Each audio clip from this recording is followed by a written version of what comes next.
Hello, everybody. So we're going to start on our Chapter 3 lecture today on organizational theories, and this is the beginning of like the theory research. And we're going to start with the systems theories. And this one's going to be more of a lengthy lecture. There's going to be two parts to this lecture. I'm going to give you the crash course basics first, and then we're going to go more into detail on open systems theory with the extra article that I provided. And I'm going to have a separate lecture on that up online right after this. So that way you can just go straight into the article and read the article, and then I can go over some of the details about the article. And I just felt that it would be easier to break it up that way. So that way you get a crash course of what some systems theory is before you read the article on your own. And I do recommend actually reading the article. It'll make more sense as you go along. And I'm going to pull a few questions from that for the quiz and for the test. So be prepared in that respect. I provide a lecture over it, so it shouldn't be too necessarily difficult. So as I said, this is going to be the first part of this lecture, two-part lecture on system theories. So we're going to begin by going over some of the basics. And y'all already probably heard about this first topic, which is level of analysis. If you've taken any of those methods classes, research methods, you've probably heard of what a level of analysis is.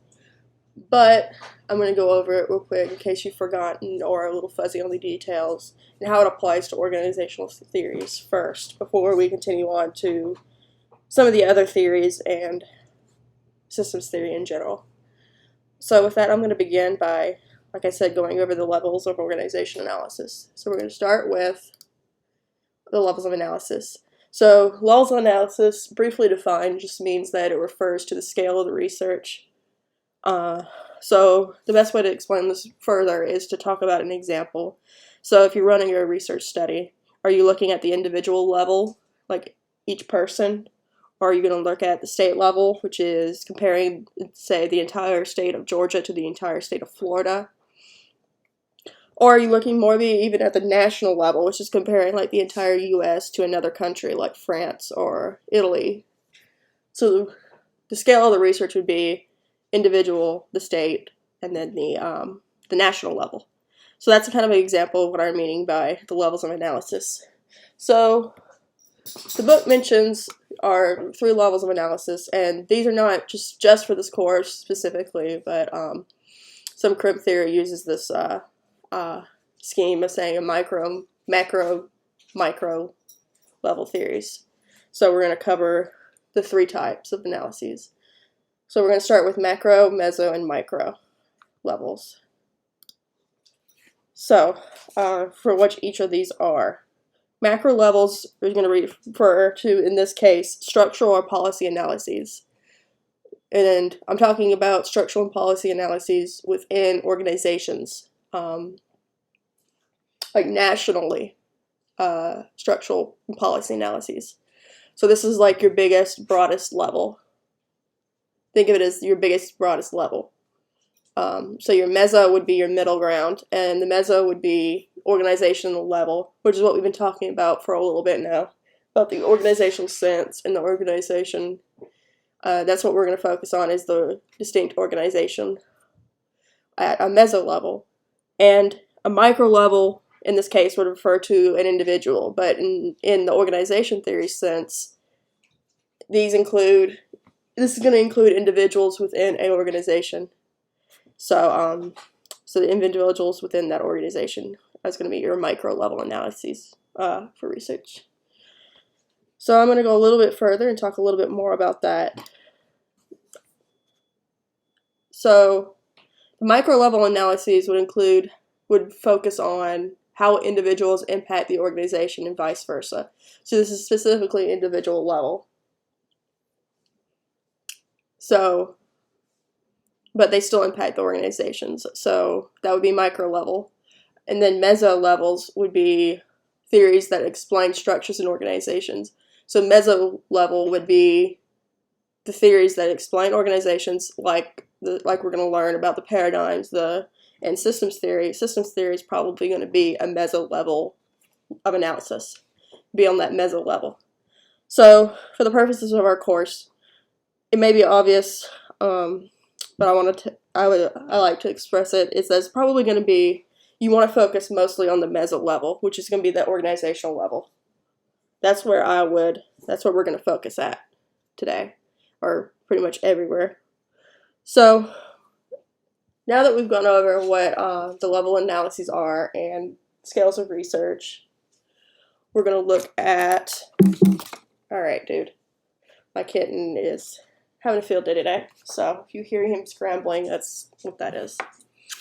Anyways, continuing on. He has to put his 2 cents into everything, so we're moving on.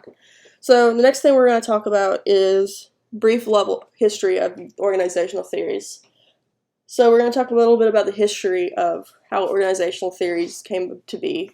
We're going to start kind of broadly and then talk about the President's Commission, which made the systems paradigm relevant for criminal justice.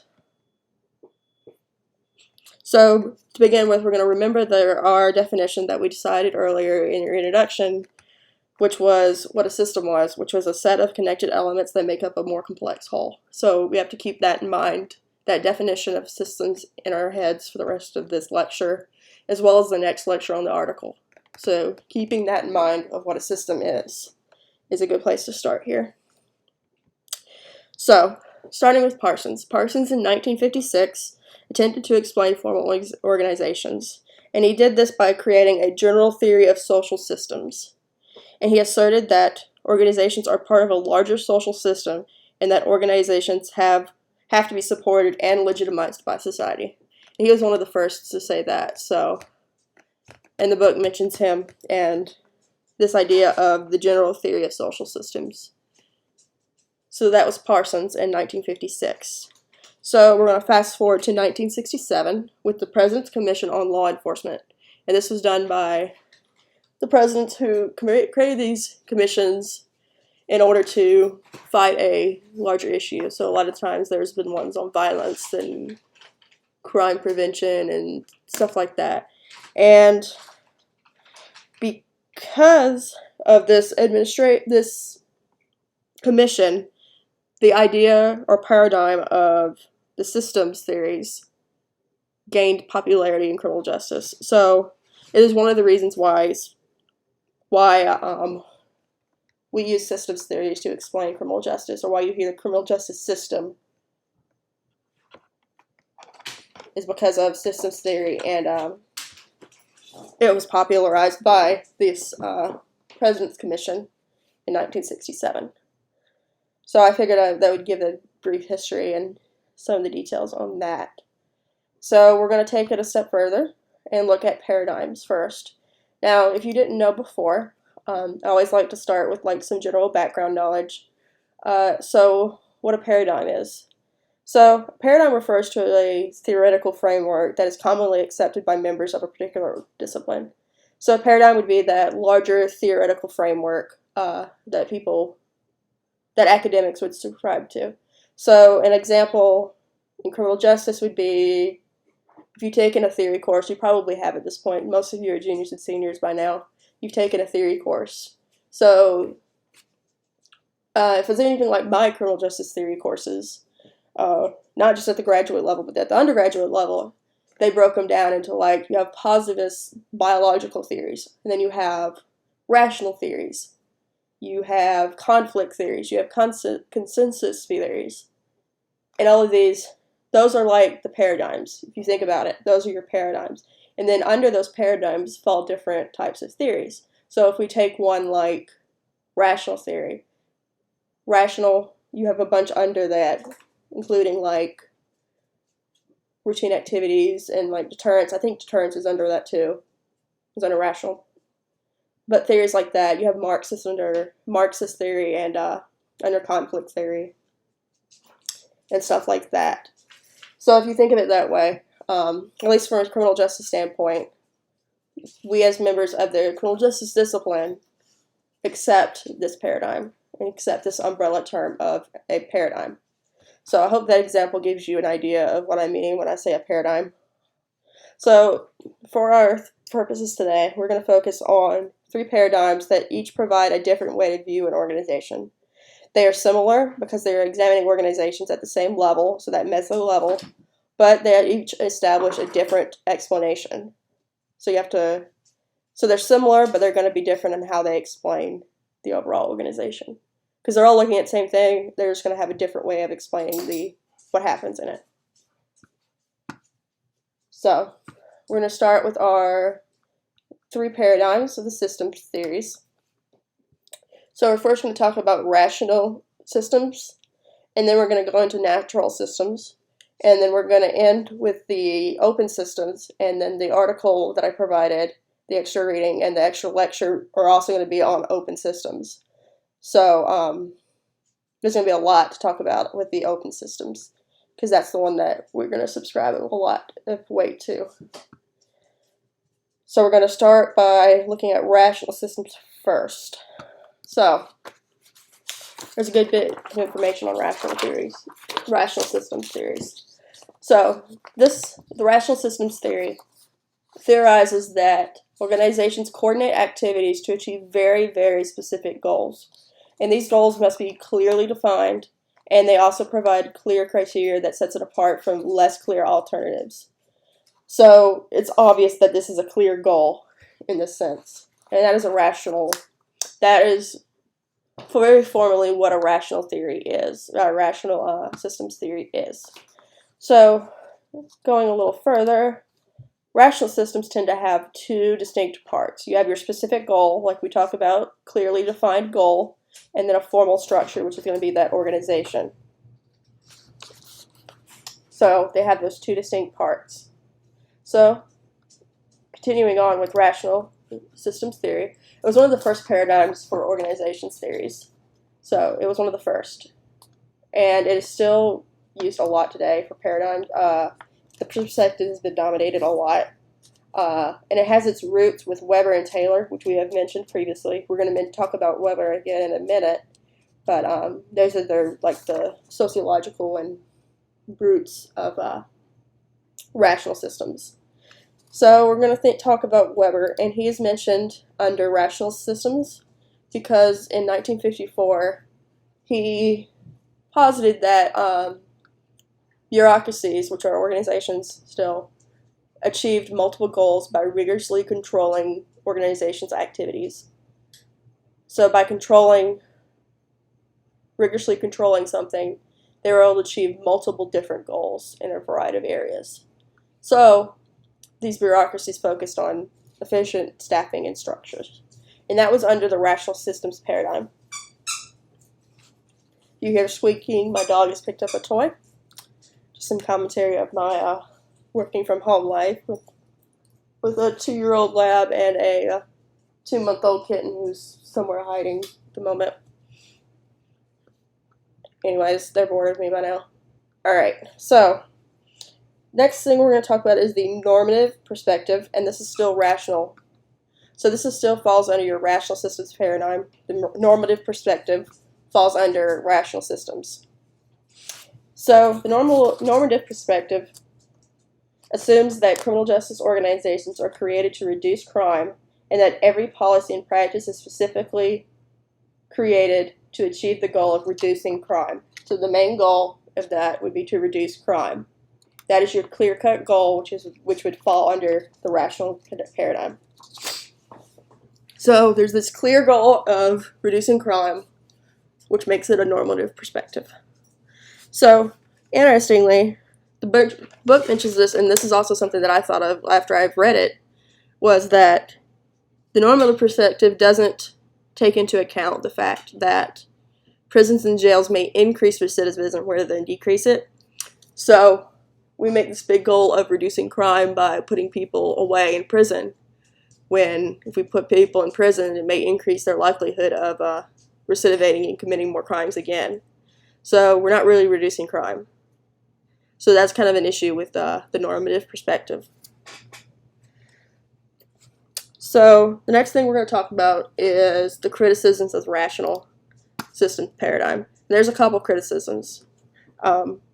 We don't really have criticisms for the other types of paradigms that we're going to talk about, but I figured that since the book mentions several criticisms, it was important to cover as well. So, rational systems paradigm, criticisms. It incorrectly assumes that decision makers have complete control and knowledge of the consequences of their actions. Thus, it's bounded by rationality and uncertainty. So what this means is that in order for it to be rational, you have to have complete control and knowledge of every consequence of your decision. And if you think about it, nobody ever... No. Sorry. Yeah, my dog was trying to put her 2 cents into this lecture as well. So, moving on, like I was saying, nobody ever knows completely what their actions are going to be and what their consequences of their actions are. So that's kind of an issue with this rational systems paradigm, is nobody knows for certain what the consequences of their actions are going to be, of their decisions are. And that is a criticism that's not even for other rational theories have that issue too. So it's not just specific to organizations paradigms, but yeah. So you can't really use this paradigm effectively when you don't know all the consequences. So like I said here is, you can't use it effectively if the consequences of one's actions are uncertain or unknown. So that kind of sums up my point for criticisms of the your rational systems paradigm. So our second paradigm that we're going to talk about are the natural systems paradigm. And we already know people who work in organizations are not necessarily driven by the goals of that organization. Other factors and goals may drive somebody to work in an organization. So people are not driven solely by the goals of an organization. Sometimes they don't even know what the organization's goals are. So this kind of means that people who work for organizations are motivated by their own interests, and then they use organizations as a resource or a vehicle to achieve their own goals. So they're using the organization as a vehicle or a resource to achieve what they actually want. So, for example, if we're going to think of an example here, if somebody's goal is to be rich, then they are motivated by being paid by the organization, but they're not. But if they work at a criminal justice organization, then the criminal justice organization's goal is to decrease crime. So they know that the goal is not the same. Thus, they use the organization just to become rich. They just work there because it pays the bills, so they can become rich. So they use it as a resource to defend their own actions, and that the goals of the organization isn't really a big deal to a person. So that's kind of what the natural systems paradigm is talking about. So going into, and I'm going to summarize this more formally. This is just summarizing it more formally according to the book and in more academic terms. So more formally, this means that organizations have participants who are pursuing multiple different goals and interests, but they still see the organization as a valuable resource or vehicle to reach their goals and interests. So while they may have these different interests, they still want to use the organization as a vehicle or a means to get to their own independent goals.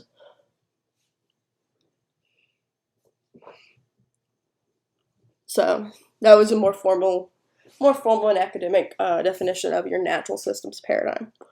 So before we continue to the third type, we're going to talk about the idea of closed and open systems. First, closed. So both rational and natural systems paradigms view the systems as closed.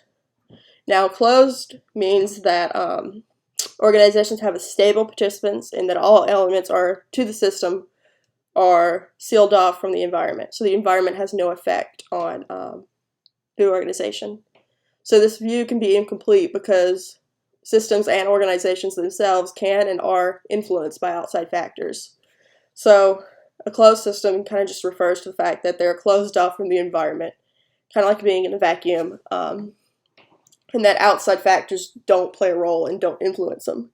And this is, as I said, this is kind of incomplete because we know that other outside influences can impact the way organizations are run and operate. So that brings us to open systems theories. So open systems sometimes can be referred to as general systems theory, and with our article that I provided in the next lecture, we're going to talk about general systems theory, which is an open system. So they're kind of one and the same. So if you hear it as general systems theory, it is an open systems theory. It's just a different term for it. So open systems kind of remedy that issue that I just spoke about with being closed off and saying that outside factors don't influence it. So open systems theory dictates that organizations are open and can be influenced by environmental influences. So this means that activities are going to be coordinated between organizations as well as within them. So between organization 1 and organization 2, as well as within organization 1 and within organization 2. So there's a lot of different pieces to that. So I'm going to give an example real quick of the open systems concept here with a CJ example because it makes more sense that way, obviously. So all the elements of a CJ system includes the police, the courts, and the corrections. Thus, a open systems theory would assume that the outside factors influence the operation of these elements. So the police and courts influence one another, just as the corrections sector does. So certain laws will influence how the police work, dictated from the court on how police work is done, and courts can dictate how corrections stuff happens as well. So they influence one another as well as influence one another. So they're open to that influence. So as I mentioned at the beginning, and I mentioned here, there's going to be another lecture that goes into more detail on open systems. And then also in general systems theory with that additional article. And I'm going to provide a shorter lecture on that. I just felt that if I added the article lecture here within this one, it would make this one super long. And I know that you don't want to listen to me talk about open systems for over several hours in one go. So I kind of broke it off and did a separate lecture on the article so that way it would be a little bit easier to digest in shorter pieces. Because a lot of the time you don't have time to sit there for a whole 2 hours and listen to me talk like we would in a normal class situation because of what's going on. So it's easier to do it in little short bursts. So that's why I split that into a separate article, separate lecture and stuff like that. So the last thing we're going to talk about for this lecture is going to be elements of an open organization. So this is still playing into the third open system. So this is still an open systems theory concept. Because obviously you can tell it's open because of this first element, which is the environment. If it was a closed system, the environment wouldn't have a factor, wouldn't play a role in this. So we know it's an open system. Alright, so there are roughly about 6 elements of an open organization that the book talks about. And we put them into these categories because it's easier to see how the categories react with each other and how they're dependent on the other parts of them. So it's an easier way to examine it and see how the relationships exist. So we're going to go over each of these 6 ones briefly.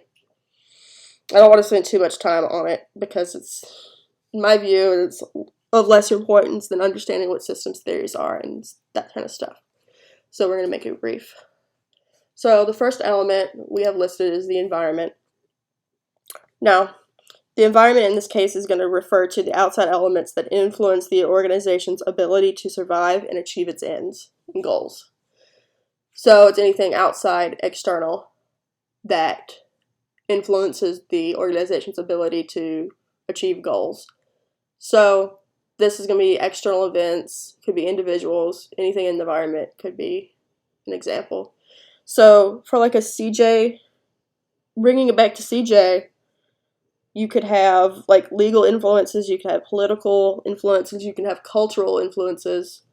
You could even have organizations like other environmental elements that are outside, which are going to be your statutes, your resource allocations, and criminal cases that are brought in by civilians. So those are kind of environmental influences that could be brought into a criminal organization, and they're external, meaning they're going to be from the environment.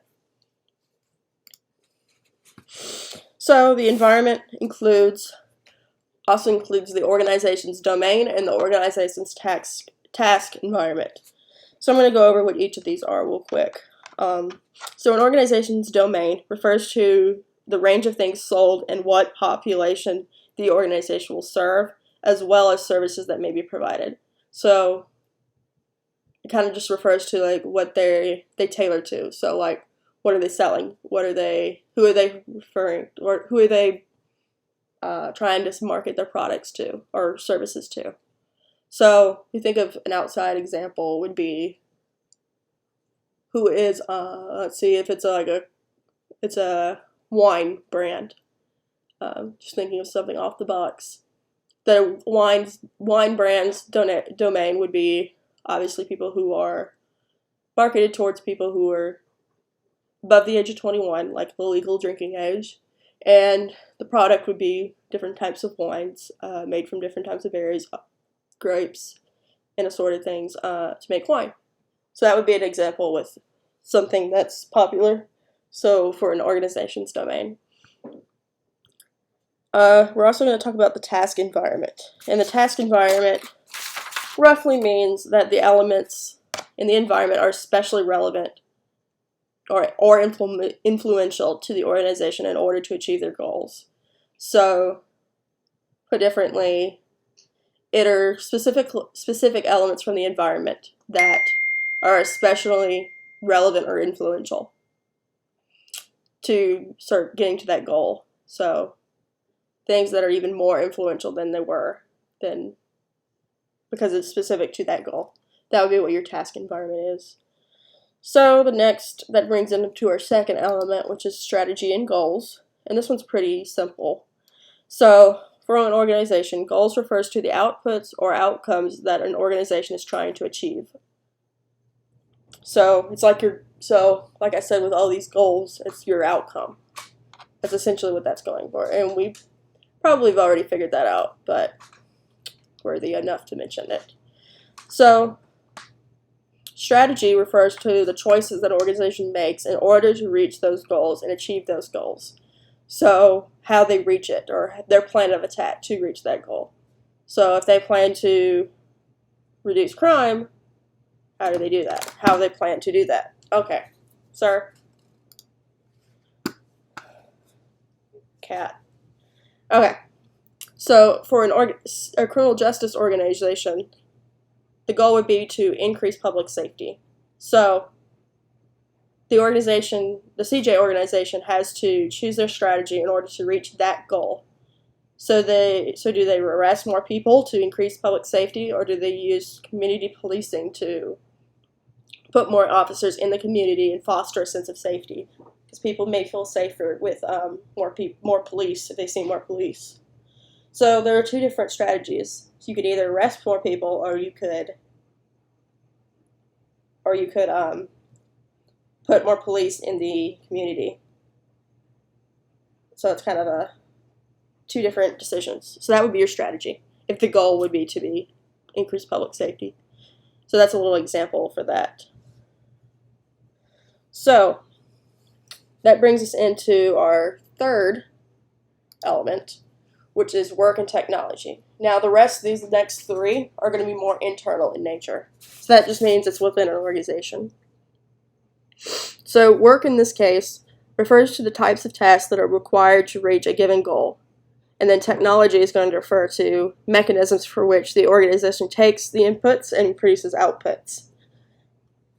So if we're going to continue our example from earlier, the goal is to increase public safety by arresting people doing criminal acts, then the work would be the police officers arresting people, while the technology in this case would be the arresting people and imprisoning them for our actions, or sending them to the court sector so they can be reprimanded and sentenced.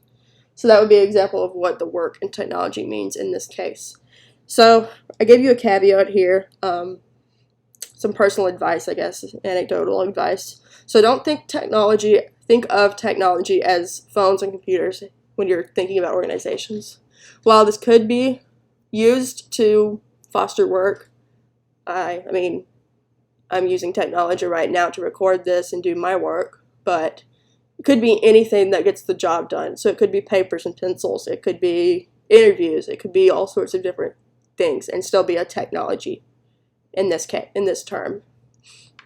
So don't think too broadly in terms of just being phones and computers and stuff like that when referring to the technology. And hopefully that's helpful to understand a little better, is to not think of it solely as that way. So our fourth element is going to be your formal methods of organizing.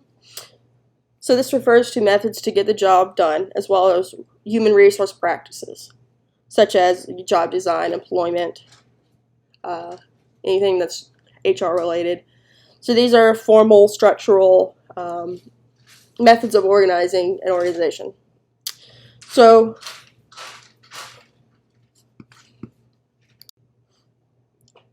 it's probably helpful to have an example here as well. So if you're thinking about job design and employment practices, think about all the tasks that are required by one job. So when you were applying for a job, any job, like when you were at high school or college or now, you look at jobs and it lists all those requirements for your job, like lifting heavy materials, standing for hours at a time,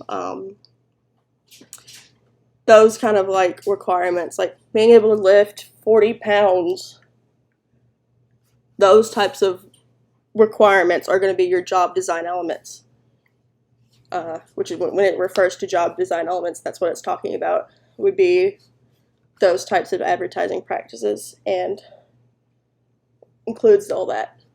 So I hope that example helps a little bit, explain it a little bit more if you relate it back to when you were applying for a job and it lists all these requirements.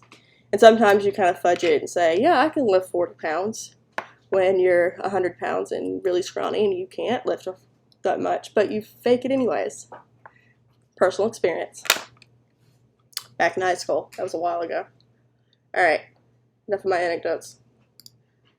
So our fifth and next to last element of organizations is going to be your informal methods of organizing.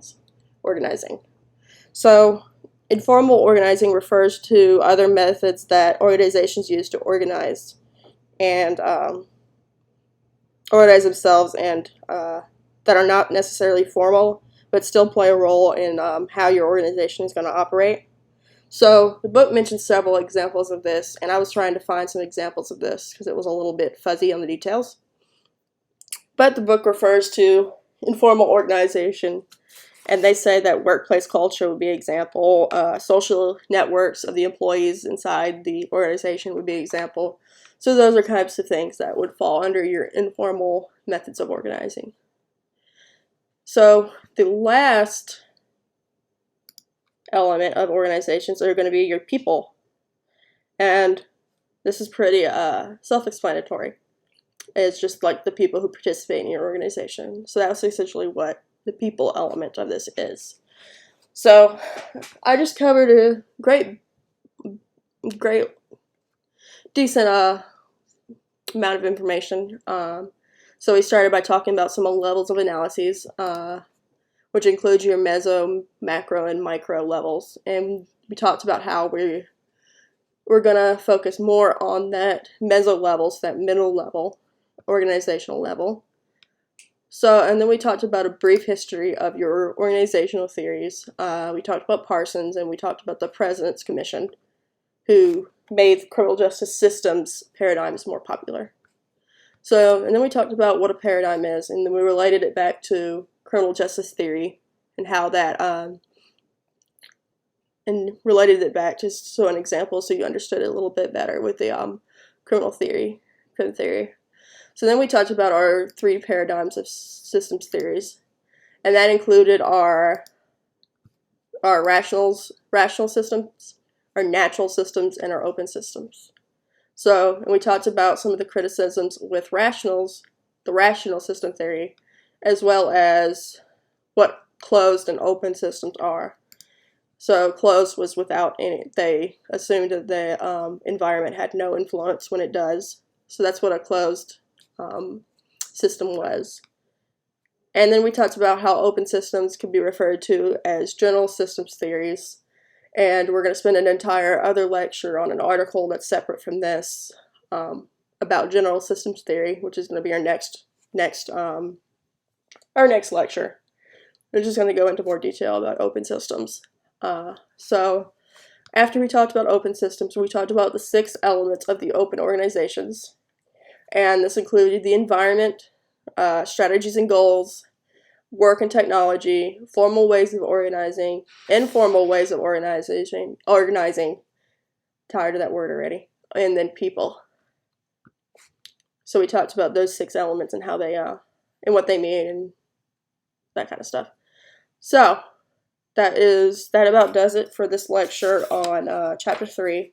That was the basics of the organizational basics with systems. So like I said, expect another lecture on the article that I posted online. I'm going to give you a brief rundown of what the article means and hopefully summarize it into some more simple terms. So I would suggest reading the article and taking a couple minutes to digest what I'm talking about inside it, and then listen to the lecture. And then this stuff may be on your quiz, so make sure you pay attention to your articles, the article that I mentioned, so don't blow it off if I pull anything from the article for the quiz or the test. Just a hint there, don't ignore it because we talk about the basics of it here. So that is on deck for their next lecture, and then we have one more lecture for this week, which is going to be chapter 4 before we have the weekend and then go into the next lectures and before the midterm and stuff like that. So I hope y'all have a great night. My animals say goodbye as well. Sorry for their intrusions. I've had to bat them off of the desk and everything else today, so it's been a great day. Alright, so hope y'all have a great afternoon, evening, morning, whenever you're listening to this. Talk to y'all soon, and have a good day.